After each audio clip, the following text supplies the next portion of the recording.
Manuel Valls vient d'annoncer qu'il quitte le Parti socialiste. Ça vous surprend, ça? Non, ça ne me surprend pas. Je trouve qu'il y a quelque chose de très violent dans la situation de Manuel Valls. Il y a des critiques qu'on peut exprimer contre lui. Mais aujourd'hui, j'ai l'impression qu'il y a une opprobre sur cet homme qui me paraît injuste dans son engagement. Mais par contre, lui aussi est un observateur. Il sait. Et d'ailleurs, comme moi, il était rocardien. J'étais avec lui à l'époque où Michel Rocard était Premier ministre dans les jeunes rocardiens. Vous voyez, on se connaît depuis longtemps.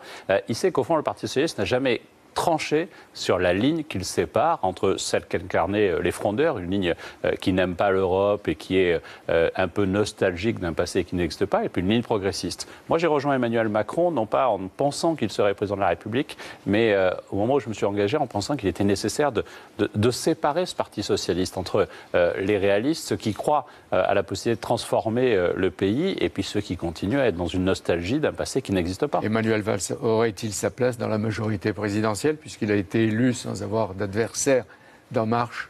C'est à lui de le dire. C'est à lui de dire s'il veut s'engager à soutenir cette politique. Je sais qu'il n'aura pas un rôle éminent. Il ne l'a pas souhaité. Et aujourd'hui, d'ailleurs, la nouvelle génération de la République En Marche ne l'accueillerait pas en cela. C'est aussi pour ça que je parle de cette forme de justice.